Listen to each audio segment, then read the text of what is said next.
எனக்கு பிரியமான கோவாவின் சகோதர சகோதரிகளே, நான் இன்னைக்கு வேற சில விஷயங்கள் பத்தியும் உங்க கூட பகிர்ந்துக்க விரும்புறேன்.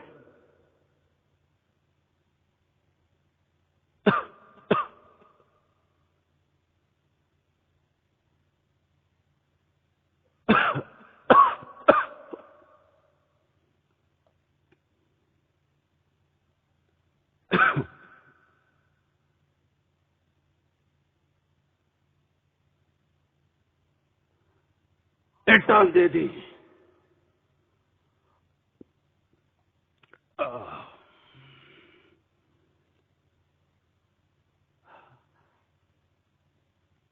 ராத்திரி 8 மணிக்கு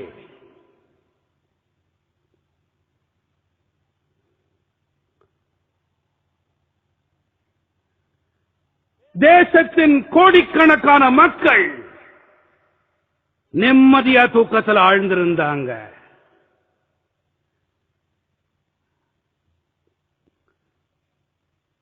ஆனா தேசத்தோட சில லட்சம் பேர்கள் தூங்கறதுக்காக தூக்க மாத்திரை வாங்க போய்கிட்டு இருந்தாங்க. மாத்திரை அவங்களுக்கு கிடைக்கல.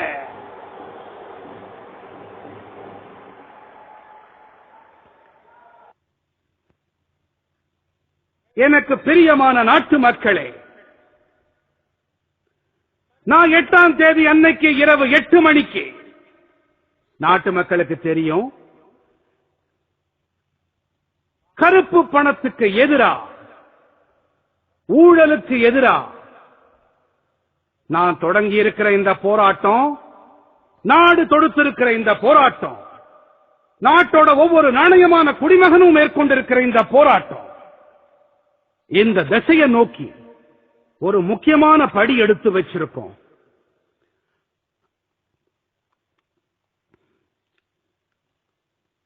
ஆனா சிலர் இருக்காங்களே, அவங்க தங்களை பத்தின சிந்தனைகள்லயே மூழ்கி இருக்காங்க. கையில ஒரு ஸ்கேலை எடுத்துக்கிட்டு பாக்குறவங்களை எல்லாம் அதை கொண்டு அளந்து அதுல பொருந்தி வர்றவங்களை ஏத்துப்பாங்க, மற்றவங்களை ஒதுக்கிடுவாங்க. நம்ம நாட்டோட பொருளாதார வல்லுநர்கள், நம்ம நாட்டோட நாடி துடிப்பை பிடிச்சு அலசி பார்த்து சொல்றவங்கெல்லாம்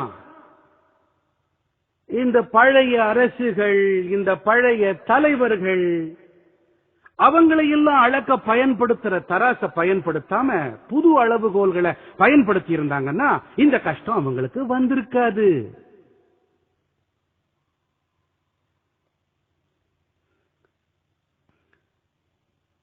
அவங்களுக்கு இந்த அடிப்படை உண்மை நல்லா தெரிஞ்சிருக்கணும். அதாவது நாடு தேர்ந்தெடுத்திருக்கிற அரசு எப்படிப்பட்டதுன்னு சொன்னா, நாட்டு மக்கள் இந்த அரசு பத்தின எதிர்பார்ப்புகளை சுமந்துட்டு இருக்காங்க. இப்ப நீங்களே சொல்லுங்க சகோதர சகோதரிகளே, 2014 நீங்க அளிச்ச வாக்கு இருக்கே, ஊழலுக்கு எதிராக அளிக்கப்பட்ட வாக்கா இல்லையான்னு சொல்லுங்க. நீங்களே எனக்கு சொல்லுங்க, இந்த வேலையை செய்யுங்கன்னு நீங்க என்கிட்ட சொன்னீங்களா இல்லையா?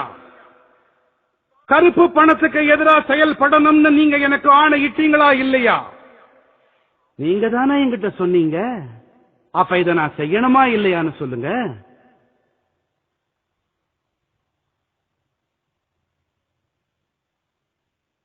நீங்க இப்ப சொல்லுங்க, இப்படி செய்யணும்னு நீங்களே சொன்ன பிறகு இந்த வேலையை நான் செய்ய ஆரம்பிச்சா கொஞ்சம் சங்கடங்கள் ஏற்படும் உங்களுக்கு தெரியும் தானே? தெரியுமா தெரியாத சொல்லுங்க. ஏதோ எல்லாம் சுலபமா சங்கடமே இல்லாம நடந்துரும் நீங்க ஒண்ணு நினைக்கலையே. எல்லாருக்கும் நல்லா தெரியும், இந்த அரசு அமைக்கப்பட்ட உடனேயே நாங்க என்ன செஞ்சோம்னா, உச்ச நீதிமன்ற ஆணைப்படி அவங்க தலைமையின் கீழே ஒரு சிறப்பு புலனாய்வு குழுவை அமைச்சோம், SIT. உலகம் முழுக்க எங்க எல்லாம் இது தொடர்பான வேலை நடக்குதோ அதை இந்த குழு புலனாய்வு செஞ்சுக்கிட்டு இருக்கு. 6 மாசத்துக்கு ஒரு தடவை உச்ச நீதிமன்றத்துக்கு அறிக்கையை சமர்ப்பிக்குது. இந்த வேலையை முந்தைய அரசுகள் ஒத்தி போட்டுக்கிட்டே இருந்துச்சு. நாங்க இதை நிறைவேற்றி இருக்கோம். எங்க ஊர் பக்கத்துல ஒரு பழமொழி உண்டு, பிள்ளைகளோட லட்சணம் வளர்ப்புல தெரியும். என்னோட அமைச்சரவையில நாள் அன்னைக்கு இப்படிப்பட்ட ஒரு முடிவை நான் எடுத்திருக்கேன்னு சொன்னா வருங்காலத்துல நான் என்ன செய்ய போறேன்னு தெரிய வேண்டாமா சொல்லுங்க. நான் என்ன ஒளிச்சு மறைச்சா செஞ்சேன்? நான் எதையும் ஒளிக்கல மறைக்கல. ஒவ்வொரு முறையும் நான் இதை தெளிவா சொல்லி இருக்கேன்.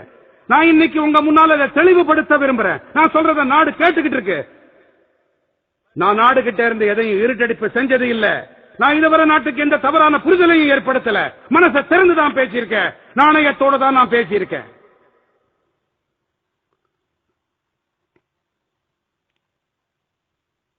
சகோதர சகோதரிகளே, இரண்டாவது முக்கியமான காரியம் ஒண்ணு இருக்கு. அனைத்து உலக நாடுகளோடையும் கடந்த 50-60 ஆண்டுகளா ஒப்பந்தங்கள் ஏற்படுத்தப்பட்டு இதன் காரணமா எந்த அளவுக்கு முடக்கப்பட்டிருந்தோம்னா நமக்கு என்ன நடக்குதுன்னே தெரியாத நிலை இருந்துச்சு. உலக நாடுகளோட நமக்கு இருக்கிற பழைய ஒப்பந்தங்கள்ல ஒரு மாற்றத்தை ஏற்படுத்தணுங்கிறது நமக்கு மிகப்பெரிய தேவையா இருந்துச்சு. சில நாடுகளோட புதிய ஒப்பந்தங்களை ஏற்படுத்த வேண்டி இருந்துச்சு. அமெரிக்கா மாதிரியான நாடுகளை கூட நான் சம்மதிக்க வச்ச. நீங்க எங்க கூட ஒப்பந்தங்களை ஏற்படுத்திக்கங்க. உங்க நாட்டு வங்கிகள்ல எந்த இந்திய குடிமகனோட பணம் இருந்தாலோ போடப்பட்டாலோ எடுக்கப்பட்டாலோ எங்களுக்கு உடனடியா தகவல் கிடைக்கணும். இப்படிப்பட்ட ஒப்பந்தங்களை நாங்க பல நாடுகளோட இப்ப ஏற்படுத்திக்கிட்டு இருக்கோம். இப்பவும் சில நாடுகளோட ஒப்பந்தங்களை ஏற்படுத்திட்டு வரோம். ஆனா உலகத்துல எந்த நாடா இருந்தாலும் பாரதத்திலிருந்து கொள்ளையடிக்கப்பட்ட பணம் அங்க போயிருந்தா அது பத்தின தகவல்கள் நமக்கு கிடைக்கணுங்கிறதுக்காக எல்லா ஏற்பாடுகளையும் நாங்க முழுமையான அளவில் நிறைவேற்றிட்டு இருக்கோம். எங்களுக்கு நல்லா தெரியும், உங்களுக்கும் தெரிஞ்ச விஷயம்தான், தில்லியில இருக்கிற ஏதோ ஒரு அதிகாரிக்கு கோவாவில் பிளாட் இருக்கு அப்படிங்கிறது. அப்படி இருக்கு இல்லையா? கோவாவோட பில்டர்கள் மேல எனக்கு எந்த மனக்குறையும் இல்ல. அவங்க தொழில் வீடுகளை விற்கிறது. ஆனா கோவாவில் கடந்த 7 தலைமுறைகள் அதிகாரியை சேர்ந்த யாருமே வசிக்கல. அவர் பிறந்தது ஒரு இடத்துல, வேலை பார்க்கறது தில்லியில. அவர் பெரிய அதிகாரி, கோவாவில் பிளாட் வாங்கி இருக்காரு. யாரு பேர்ல? இவங்கெல்லாம் சொந்த பேர்லயா வாங்குவாங்க? மத்தவங்க பேர்ல வாங்குறாங்களா இல்லையா சொல்லுங்க? நாங்க சட்டம் இயற்றி இருக்கோம். எந்த ஒரு பினாமி சொத்து இருந்தாலும், மத்தவங்க பேர்ல சொத்து இருந்தாலும் நாங்க சட்டப்படி அதுக்கு எதிரான நடவடிக்கையை முடுக்கிவிட இருக்கோம்.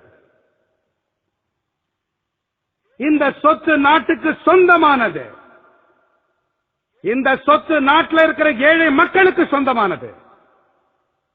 என்னோட அரசு இந்த மக்கள் அரசு. நாட்டில் இருக்கிற ஏழை குடிமக்களுக்கு உதவி செய்யறது அதன் கடமையா கொண்டதுன்னு நாங்க கருதுறோம். இதை நான் செஞ்சே தீருவேன்.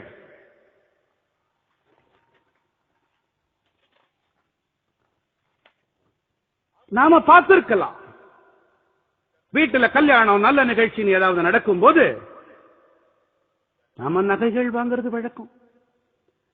மனைவிக்கு பிறந்த நாள்னு சொன்னா நகைகள் வாங்குறோம். சில சமயம் தங்கம் வாங்குறோம். நகை கடைக்காரங்க கூட கவலையே படாதீங்க, அப்புறம் பாத்துக்கலாம்னு பையில கட்டி கொடுத்துருவாங்க. வாங்கின பொருளுக்கு ரசீது வாங்குறதும் இல்ல, கொடுக்கறதும் இல்ல, கணக்கு வழக்கு இல்ல. இந்த மாதிரி தானே நடந்துகிட்டு இருக்கு. ரொக்கம் கொடுத்து வேலை நடக்குதா இல்லையா சொல்லுங்க? இந்த மாதிரி ஏழை மக்களா செய்யறாங்க. இந்த வழக்கத்துக்கு முடிவு கட்டணமா இல்லையா சொல்லுங்க? நாங்க விதிமுறை ஏற்படுத்தி இருக்கோம். அதாவது 2 லட்சம் ரூபாய்க்கு அதிகமா நீங்க நகைகளை வாங்கினாலோ தங்கம் வாங்கினாலோ நீங்க கண்டிப்பா உங்க பேன் எண்ணை கொடுத்தே ஆகணும். இதுக்கும் எதிர்ப்பு தெரிவிக்கப்பட்டுச்சு தெரியுமா? நீங்க ஆச்சரியப்பட்டு போவீங்க. பாதிக்கும் மேற்பட்ட நாடாளுமன்ற உறுப்பினர்கள், பாதிக்கும் மேற்பட்டவங்க மோடிஜி இந்த சட்டத்தை ஏற்றாதீங்கன்னு சொல்லி என்கிட்ட விண்ணப்பிக்க வந்தாங்க. சில பேர்கள் வாயில சொன்னதையும் தாண்டி தைரியமா எழுதியும் கொடுத்திருக்காங்க. இதை மட்டும் நான் வெளியிட்டேன்னு வச்சுக்கங்க, அவங்க தங்களோட தொகுதிக்கு போக கூட முடியுமா முடியாதாங்கிறதே சந்தேகம் தான்.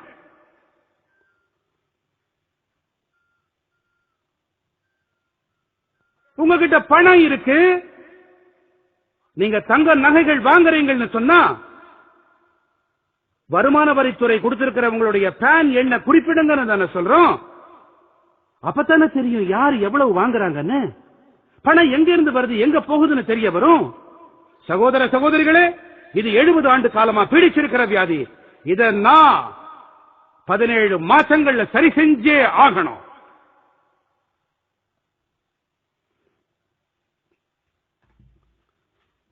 சகோதர சகோதரிகளே,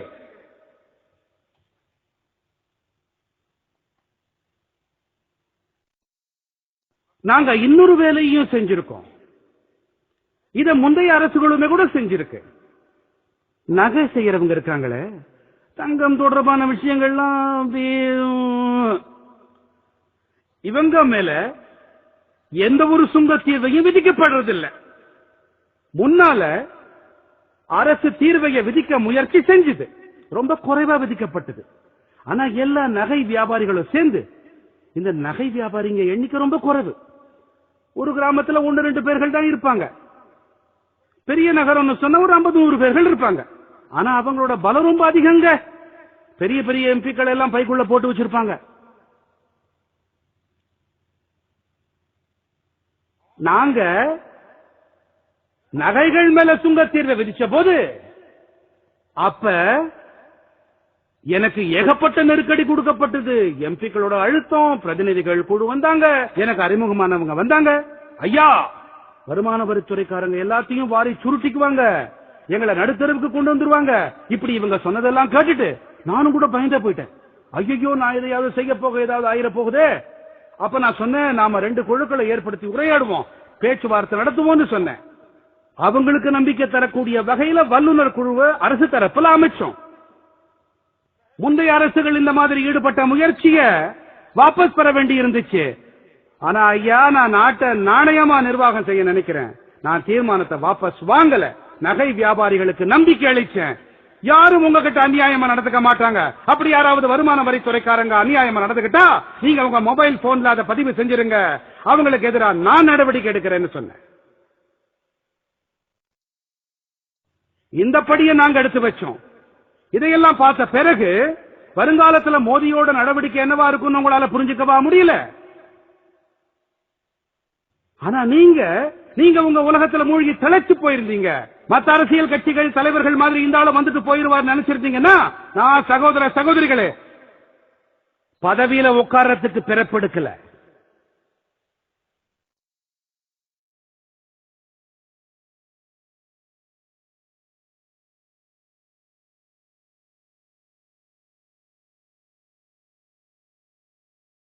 என் நாட்டு மக்களே, நான் வீடு,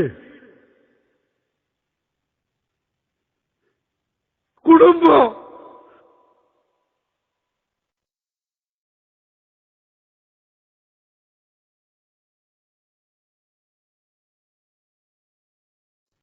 எல்லாத்தையும்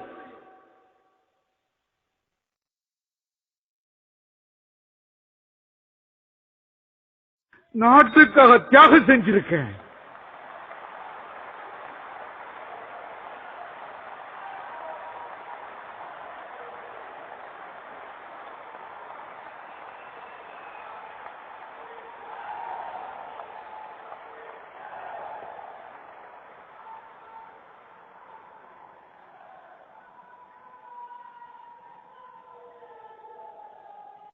அதே சமயம் இன்னொரு புறத்துல என் மேல வேற அழுத்தம் கொடுக்கப்படுது. சிலர் இருக்காங்க, அவங்க கட்டாயம் காரணமா தவறு செய்ய நேர்ந்து இருக்கலாம். எல்லாருமே அயோக்கியர்கள் இல்ல, எல்லாருமே களவாணிகளும் இல்ல. சில வேளை கட்டாயம் காரணமா செய்ய வேண்டி வந்திருக்கலாம். அவங்களுக்கு ஒருவேளை சரியான வாய்ப்பு அளிக்கப்பட்டா சரியான பாதையில பயணிக்க தயாரா இருக்காங்க. இப்படிப்பட்டவங்க எண்ணிக்கை ரொம்ப பெரியது. நாங்க எல்லார் கவனத்துக்கும் ஒரு திட்டத்தை கொண்டு வந்தோம். உங்ககிட்ட தவறான வழியில சம்பாதிச்ச பணம் ஏதாவது இருந்தா, நாணயம் இல்லாத பணம் இருந்தா, நீங்க உரிய சட்டத்துக்கு உட்பட்டதை செலுத்திருங்க, அதுக்கான அபராதத்தை செலுத்திருங்க. அதையும் நான் சும்மா மன்னிச்சு விட்டுருல. ஆனா வியாபாரிங்க விஷயங்களை புரிஞ்சுக்கிறதுல ரொம்ப கெட்டிக்காரங்க. இந்த மோடி கண்டிப்பா ஏதாவது கோளாறு பண்ணத்தான் போறாருன்னு அவங்களுக்கு நல்லா புரிஞ்சு போச்சு. தெரிஞ்சுக்கிட்டா நீங்க சந்தோஷப்படுவீங்க. நாடு சுதந்திரம் அடைஞ்சு 70 ஆண்டுகள்ல இப்படி பல திட்டங்கள் வந்திருக்கு. அப்படின்னாலும் முறையா 67,000 கோடி ரூபாய்களை அவங்க அபராதத்தோட சேர்த்து கட்டினாங்க. கடந்த 2 ஆண்டுகள்ல மொத்தமா சர்வே வாயிலா, ரெய்டு வாயிலா, உறுதியளிப்பு வாயிலா 1.25 லட்சம் கோடி ரூபாய் முன்ன பின்ன கணக்குல வராத பணம் அரசு கஜானாவில் சேர்க்கப்பட்டது. சகோதர சகோதரிகளே, 1.25 லட்சம் கோடி ரூபாய் கணக்குல வந்திருக்கு. கடந்த 2 ஆண்டுகள்ல நாங்க செஞ்ச வேலைகளோட கணக்க நான் இன்னைக்கு கோவா மண்ணிலிருந்து ஒட்டுமொத்த நாட்டு மக்கள் முன்பாக வைக்கிறேன். சகோதர சகோதரிகளே, இன்னொரு விஷயம், எங்க கடமை பத்தி எங்களுக்கு நல்லா தெரியும். நாங்க ஜன்தன் கணக்குகள் ஆரம்பிச்சோம். நான் இந்த திட்டத்தை கொண்டு வந்தப்ப உங்களுக்கே தெரியும், நாடாளுமன்றத்தில் எப்படியெல்லாம் என்ன கேலி செஞ்சாங்க, மக்கள் கவனிச்சாங்க. எப்படியெல்லாம் என் மேல சேற்றவாரி தூற்றினாங்க தெரியுமா? அவங்க என்ன நினைச்சாங்கன்னா மோடி தலையை பிடிச்சு உலுக்கி நான் பயந்துருவான்னு. ஆனா உயிரோட கொளுத்துனா கூட பயப்படுற ஆள் இல்ல மோடி, தெரியுமா?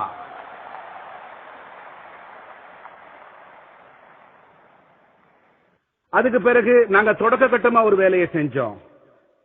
பிரதம மந்திரி ஜன்தன் திட்டத்துல ஏழ்மையில சிக்கியிருக்கிறவங்க பெயர்ல வங்கி கணக்கு ஆரம்பிச்சோம். நாங்க அப்ப வங்கி கணக்கு திறக்கும் போது ஏன்னு யாருக்கும் புரியல. ஆனா இப்ப இந்த வங்கி கணக்குகள் மூலமாக என்ன பயன் ஏற்பட போகுதுங்கிறது தெரிய இருக்கு. சற்றேறக்குரிய 20 கோடி நபர்கள் பெயர்ல வங்கி கணக்குகள் திறக்கப்பட்டது. இந்தியாவோட பணக்காரங்களோட பையில பத்துல பல வகையான பற்று அட்டைகளும் கடன் அட்டைகளும் இருக்கும். ஆனா பாவம் ஏழைக்கு இப்படி எல்லா அட்டைய பயன்படுத்தி நம்மால எல்லாம் பணம் எடுக்க முடியும்னு தெரிய கூட தெரியாது. ஆனா சகோதர சகோதரிகளே, ஜன்தன் திட்டப்படி வங்கி கணக்கு மட்டும் திறக்கப்படல. இந்த நாட்டோட 20 கோடி மக்களுக்கு நாங்க ரூபே அட்டை கொடுத்திருக்கோம், பற்று அட்டை கொடுத்திருக்கோம். இதை இன்னில இருந்து 1 வருஷம் முன்னாடியே செஞ்சு முடிச்சாச்சு.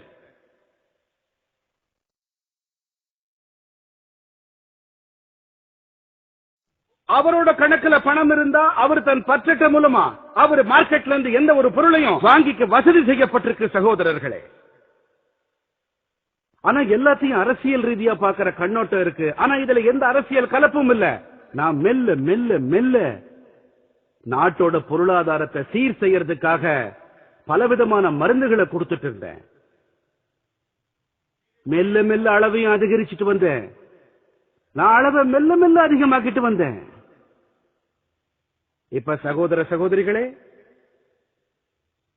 என் நாட்டு ஏழைகளோட வளமான மனசை பாருங்க. நான் அவங்க கிட்ட நீங்க 0 இருப்பு இருந்தாலும் கணக்கு ஆரம்பிக்கலாம்னு சொல்லியிருந்தேன்.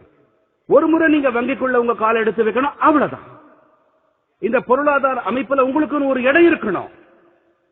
ஆனா என் நாட்டு ஏழைகளோட செழிப்பான மனசை பாருங்க நண்பர்களே. ராத்திரியில தூங்க முடியாம அவஸ்தப்படுற பணக்காரங்க இருக்காங்க இல்லையா, ஏழைகளோட நல்ல மனசை பாருங்க நண்பர்களே. ஆமா, நான் சொல்லியிருந்தேன் 0 அக்கவுண்ட் இருந்தாலும் நீங்க வங்கி கணக்கு தொடங்கலாம்னு சொன்னேன். ஆனா என் நாட்டு ஏழை மக்கள் வங்கிகள்ல ஜன்தன் கணக்குகள்ல 45,000 கோடி ரூபாய்களை சேமிச்சு வச்சிருக்காங்க நண்பர்களே. 45,000 கோடி ரூபாய்கள். நம்ம நாட்டோட சாமானிய மக்களோட சக்தி என்னங்கறத நாம முதல்ல புரிஞ்சுக்குவோம். 20 கோடி குடும்பங்களுக்கு ரூபே அட்டை கொடுக்கப்பட்டது. இருந்தாலும் சில பேர்கள் இதை ஒத்துக்கல.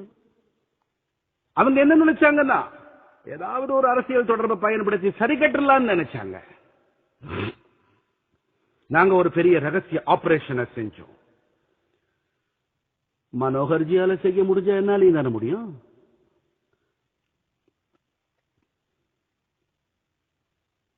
பத்து மாசமா இந்த வேலையில ஈடுபட்டோம். ஒரு சின்ன நம்பிக்கைக்கு பாத்திரமான குழுவை ஏற்படுத்தினோம். ஏன்னா இத்தனை எண்ணிக்கையில ரூபாய் நோட்டுகள் அச்சடிக்கணும், எல்லாத்தையும் அந்தந்த இடத்துக்கு கொண்டு சேர்க்கணும், கடினமானது. இது ரகசியமா செய்யறது ரொம்ப பெரிய வேலை. இல்லன்னா இவங்க எல்லாம் எப்படியாப்பட்டவங்க தெரியுமா? விஷயம் தெரிஞ்சா போதும் சரி கட்டுருவாங்க. எல்லாம் 8ஆம் தேதி அன்னைக்கு ராத்திரி 8 மணிக்கு நாட்டுக்கு பிரகாசமானது ஒரு எதிர்காலத்தை அமைச்சு கொடுக்க ஒரு நடவடிக்கை எடுத்தோம் நண்பர்களே. அன்னைக்கு இரவே கூட நான் சொன்னேன், இந்த தீர்மானத்தினால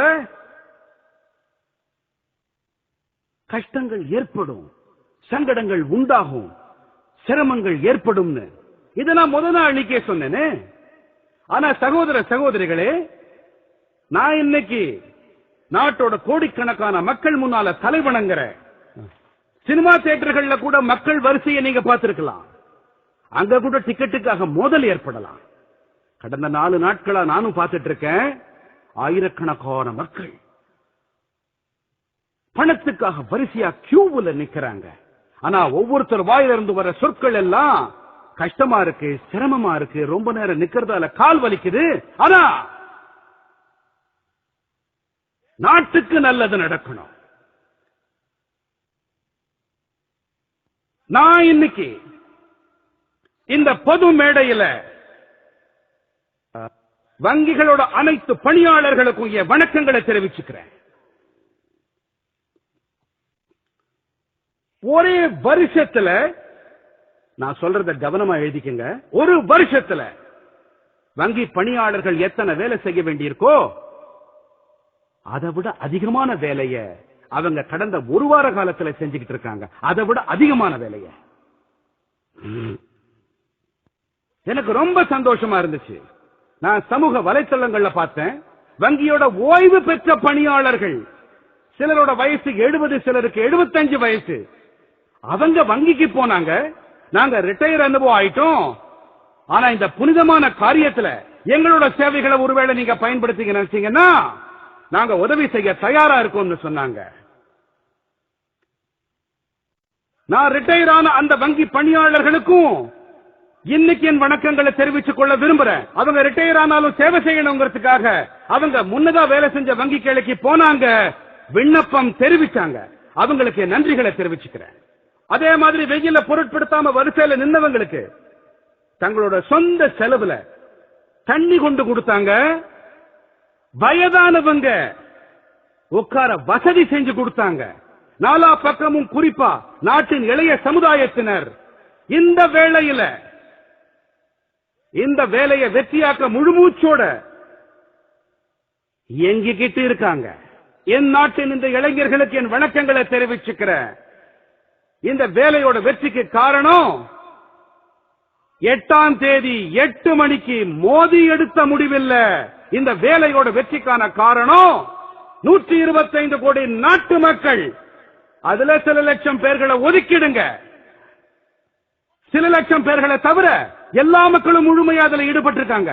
அதனால இந்த திட்டம் வெற்றி அடையுங்கிறது உறுதி செய்யப்பட்ட உண்டு. சகோதர சகோதரிகளே, நான் இன்னொரு விஷயத்தை சொல்ல விரும்புறேன். எங்க எனக்கு ஒரு விஷயம் பத்தி சொல்லுங்க பாப்போம். நம்ம நாட்டில் வாக்காளர் பட்டியல், ஓட்டர்ஸ் லிஸ்ட், எல்லா அரசியல் கட்சிகளுமே வாக்காளர் பட்டியல் தயாரிக்கிறதுல பங்கெடுக்குதா இல்லையா சொல்லுங்க. இதுல அரசாங்கத்தை சேர்ந்த எல்லாருமே ஈடுபடுறாங்களா இல்லையா சொல்லுங்க. எல்லா ஆசிரியர்களும் ஈடுபடுறாங்களா இல்லையா சொல்லுங்க. இதை தாண்டியும் கூட வாக்கெடுப்பு நடக்கிற அன்னைக்கு குற்றச்சாட்டு எழுதா இல்லையா? என் பேரு இடம் பெறல, எங்க பகுதியில யாரோட பேரும் இதுல இல்ல, என்ன வாக்களிக்க அனுமதிக்க மாட்டேங்கிறாங்க, சிக்கல்கள் ஏற்படுதா இல்லையா சொல்லுங்க. இந்த அளவுக்கு எல்லாம் ஓபனா இருக்கிறதையெல்லாம் தாண்டி சிரமங்கள் ஏற்படுதா இல்லையா சொல்லுங்க. சகோதர சகோதரிகளே, நம்ம நாட்டுல தேர்தல்கள் நடைபெறுது. தேர்தல்கள் சமயத்துல என்ன செய்யணும்? போகணும், பொத்தான அழுத்தணும், திரும்ப வரணும், இவ்வளவுதானே செய்யணும். இருந்தாலும் கூட இந்த தேசத்துல கிட்டத்தட்ட 3 மாசங்கள் வரைக்கும் 90 நாட்கள் வரை தேர்தல் பணிகள் நடக்குது. 90 நாட்கள் வரைக்கும் இந்த பணியில ஒட்டுமொத்த போலீஸ் துறையினர், சிஆர்பிஎஃப், எஸ்ஆர்பி, பிஎஸ்எஃப், அரசாங்கத்தோட எல்லா பணியாளர்கள், அரசியல் கட்சிகளோட கோடிக்கணக்கான பணியாளர்கள், இப்படி எல்லாரும் 90 நாட்கள் வரை இரவு பகலா கடினமா உழைக்கிறாங்க. இத்தனை முயற்சிகளுக்கு பிறகுதான் இத்தனை பெரிய தேசத்தோட தேர்தல் முழுமையடையுது. இதுக்கெல்லாம் 90 நாட்கள் பிடிக்குது. சகோதர சகோதரிகளே, நான் நாட்டு மக்கள் கிட்ட வெறும் 50 நாட்கள் தான் கேட்டிருக்கேன். வெறும் 50 நாட்கள் தான். டிசம்பர் மாதம் 30ஆம் தேதி வரை எனக்கு அவகாசம் கொடுங்க சகோதர சகோதரிகளே. ஒருவேளை டிசம்பர் 30ஆம் தேதிக்கு பிறகு என்கிட்ட ஏதாவது குறைபாடு இருந்தாலோ, ஏதாவது தவறு நான் செஞ்சிருந்தாலோ, என்னோட நோக்கம் தவறானதுன்னு தெரிய வந்தா, நீங்க எந்த நாற்சந்தையில் என்ன நிக்க சொல்றீங்களோ அந்த இடத்துல நிக்க நான் தயார். தேசம் எனக்கு கொடுக்கிற தண்டனைய நான் ஏத்துக்க தயாரா இருக்கேன்.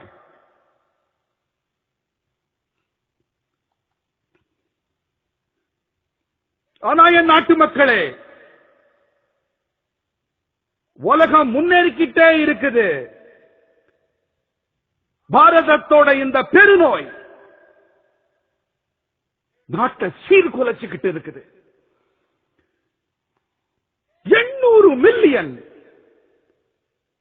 68% 35 வயதுக்கும் குறைவான வயதுடைய இளைஞர்கள், அவங்க எதிர்காலம் பெரிய கேள்விக்குறியா இருக்கு.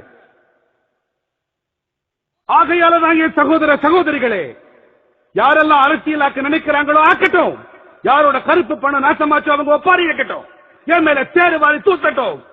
ஆனா என் நாணயமிக்க நாட்டு மக்களே, வாங்க என் கூட சேர்ந்து பயணிங்க. வெறும் 50 நாட்கள் தான். டிசம்பர் மாதம் 30ஆம் தேதிக்கு பிறகு நீங்க எந்த மாதிரியான இந்தியாவை கற்பனை செஞ்சிருந்தீங்களோ அதை உங்களுக்கு கொடுக்கிறேன்னு வாக்களிக்கிறேன். திரவிய நாட்டு மக்களே,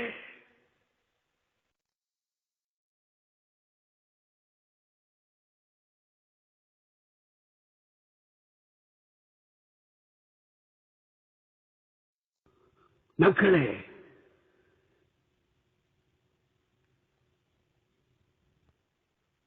யாருக்காவது கஷ்டம் இருந்தா எனக்கும் வலிக்கத்தான் செய்யுது. இது என்னோட கௌரவ பிரச்சனை இல்ல.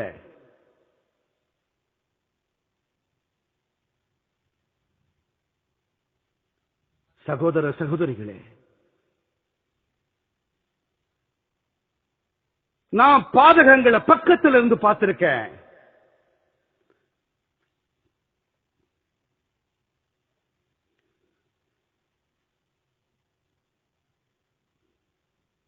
நாட்டு மக்களோட கஷ்டங்களை என்னால புரிஞ்சுக்க முடியும். அவங்களோட இக்கட்டுகளை என்னால உணர முடியும். ஆனா இந்த கஷ்டம் எல்லாம் வெறும் 50 நாட்களுக்கு மட்டும்தான். 50 நாட்களுக்கு பிறகு நாம சுத்தமாக்குறதுல வெற்றி அடைஞ்சிருப்போம். ஒரு தடவை சுத்தம் செஞ்சிட்டோன்னு வச்சுக்கோங்க, சின்ன சின்ன கொசு கூட பக்கத்துல அண்டாது. எனதருமை சகோதர சகோதரிகளே, சின்ன சின்ன கொசு கூட அண்டாது.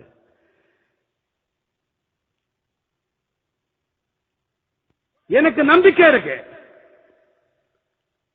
நான் இந்த போராட்டத்தை நேர்மையானவங்க பலத்தை துணையா வச்சுக்கிட்டு தான் தொடங்கி இருக்கேன். நேர்மையானவங்க பலம் மேல எனக்கு முழு நம்பிக்கை இருக்கு, முழு விசுவாசம் இருக்கு. அது எனக்கு சக்தி அளிக்குது.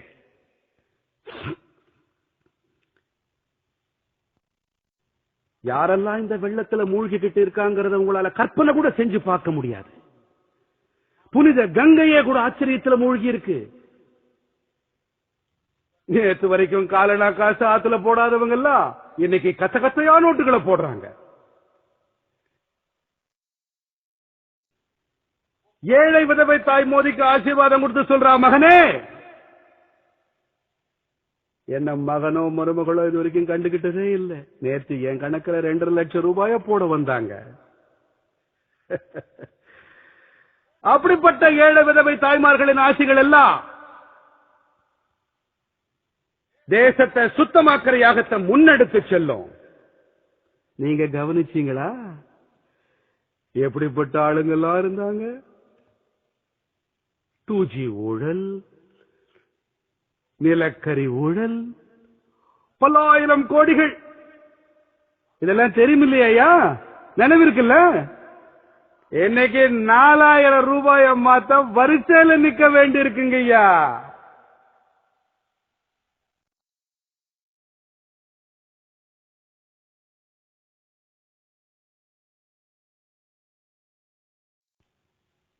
என்னோட 125 கோடி நாட்டு மக்களோட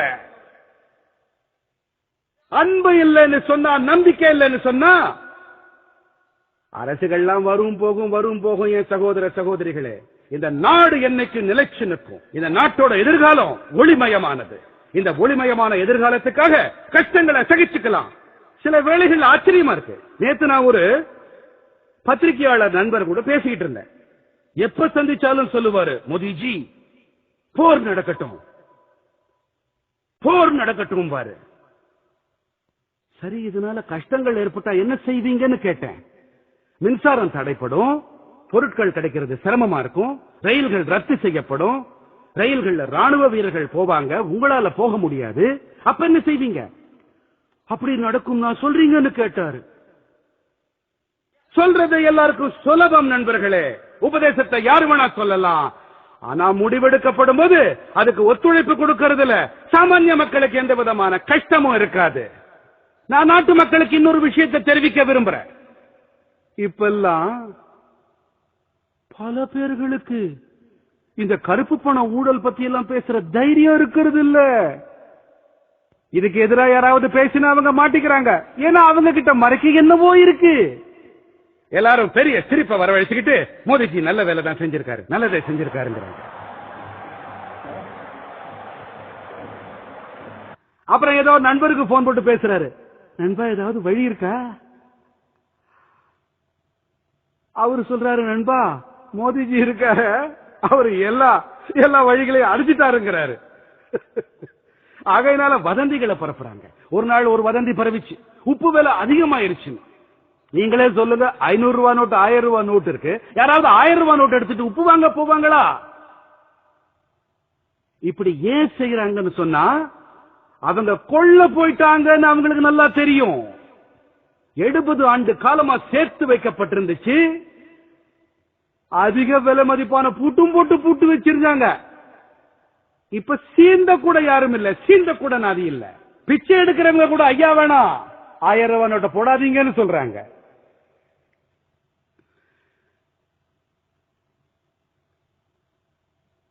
சகோதர சகோதரிகளே, நேர்மையா இருக்கிறவங்களுக்கு எந்த சிக்கலும் இல்ல. சில ஆளுங்க தங்களோட ரூபாய எல்லாரும் சொல்லிக்கிறாங்க, எனக்கு இது எந்த அளவுக்கு உண்மைன்னு தெரியாது, ஆனா 450 ரூபாய்க்கு போகுது, 500 ரூபாய் நோட்டு 300 ரூபாய்க்கு போகுதுன்னு சொல்லிக்கிறாங்க. நான் நாட்டு மக்கள் கிட்ட என்ன சொல்றேன்னா, உங்களோட 500 ரூபாய் நோட்ல இருந்து ஒரு நயா பைசாவை பறிக்கிற அதிகாரம் யாருக்குமே இல்ல. உங்களோட 500 ரூபாய்னு சொன்னா 499 ரூபாய் 100 நயா பைசாங்கிறது உறுதி. இந்த மாதிரியான எந்த ஒரு விவகாரத்திலையும் நீங்க ஈடுபடாதீங்க. சில அயோக்கிய பேர் வழிங்க தங்களோட ஆளுங்களை போய் வரிசையில நின்னு சொல்லி ஏதோ தங்களோடது கொஞ்சமாவது மிச்சப்படும் நினைச்சுக்கிறாங்க. இரண்டாவது விஷயம் சகோதர சகோதரிகளே, எல்லார்கிட்டையும் என்னோட விண்ணப்பம் இதுதான். ஒருவேளை உங்களுக்கு விஷயம் தெரியாம கூட இருக்கலாம். உங்க சித்தப்பா, மாமா, அண்ணன், அப்பா உயிரோடு இருக்கும் போது ஏதோ செய்துட்டு போயிருந்திருக்கலாம். இதுல உங்க தப்பு ஏது இல்லாம இருக்கலாம். நீங்க இதை வங்கியில செலுத்த மட்டும் செஞ்சிருங்க. என்ன பணத்தை கொடுக்கணுமோ அதை கொடுத்துருங்க. உங்க கைவசம் இருக்கிறத வெளிப்படுத்துங்க. இதுல எல்லாருக்கும் நல்லது இல்லையா? நான் இன்னொரு விஷயத்தையும் சொல்ல விரும்புறேன். எல்லாத்தையும் பின்னால பார்த்துக்கலான்னு யாராவது தவறா நினைச்சிட்டு இருந்தீங்கன்னா குறைஞ்சபட்சம் என்ன நீங்க அடையாளம் தெரிஞ்சுக்குங்க.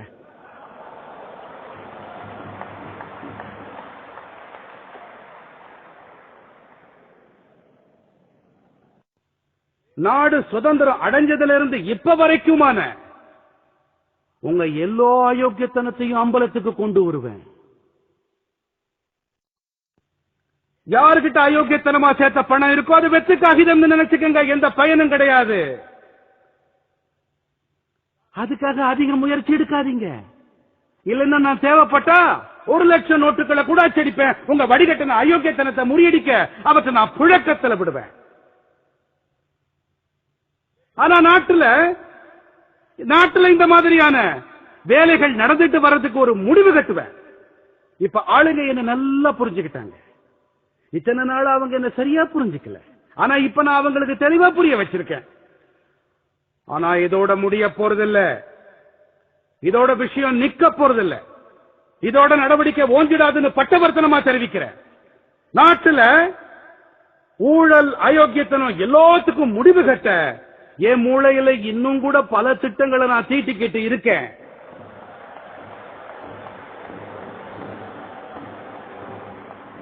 இதெல்லாம் கண்டிப்பா வரத்தான் போகுது.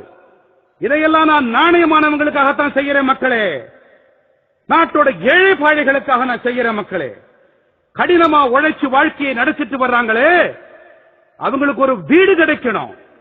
அவங்க பிள்ளைகளுக்கு நல்ல கல்வி அறிவு கிடைக்கணும். அவங்க வீட்டில் இருக்கிற பெரியவங்களுக்கு நல்ல மருந்துகள் கிடைக்கணும். இதுக்கெல்லாம் தான் நான் இதை செய்கிறேன். எனக்கு கோவா மக்களோட ஆட்சிகள் நிறைய தேவை. நீங்க எழுந்து நின்னு கைகளை நல்லா தட்டி என்ன ஆசீர்வாதம் செய்யுங்க. இந்த நாடே அவங்களை பார்க்கும். இந்த நாடே அவங்களை பார்க்கும். நேர்மையானவங்க இந்த தேசத்துல, நேர்மையானவங்களுக்கு குறைச்சலே கிடையாது. இந்த தேசத்துல நேர்மையானவங்களுக்கு குறைச்சலே கிடையாது. வாங்க வாங்க, நேர்மையான இந்த பணியில எனக்கு ஒத்துழைப்பு கொடுங்க. சபாஷ் சபாஷ். எனக்கு பிரியமான என் சகோதர சகோதரிகளே, நான் என் தலை தாழ்த்தி உங்க எல்லாருக்கும் என் வணக்கங்களை தெரிவிக்கிறேன். இது வெறும் கோவா மட்டுமல்ல, இந்திய நாட்டோட ஒவ்வொரு நாணயமான குடிமகனோட குரல் இது. இந்திய தேசத்தோட ஒவ்வொரு நேர்மையான குடிமகனோட குரல் இது. சகோதர சகோதரிகளே, எனக்கு நல்லா தெரியும் என்னென்ன மாதிரியான சக்திகளுக்கு எதிராக நான் போர் அறிவிப்பு செஞ்சிருக்கேன்னு எனக்கு தெரியும். எனக்கு நல்லா தெரியும் என்னென்ன மாதிரியானவங்க எனக்கு எதிராக மாறுவாங்கன்னு எனக்கு நல்லா தெரியும். 70 ஆண்டு காலமா இவங்க அடிச்ச கொள்ள ஐயோன்னு போக போகுது. என்ன இவங்க உயிரோட விட்டு வைக்க மாட்டாங்க. என்ன நாசமாக்காம இவங்க விட மாட்டாங்க. அவங்க என்ன வேணா செய்துகிட்டோம், கவலை இல்ல. 50 நாட்கள் சகோதர சகோதரிகளே, 50 நாட்கள் எனக்கு உறுதுணையா இருங்க. நாடு எனக்கு 50 நாட்கள் உதவி செய்யட்டும். நல்ல பலமான கைதட்டலோட என்னோட இந்த கருத்துக்கு உங்க ஆமோதிப்பை கொடுங்க. கோடானு கோடி நன்றி.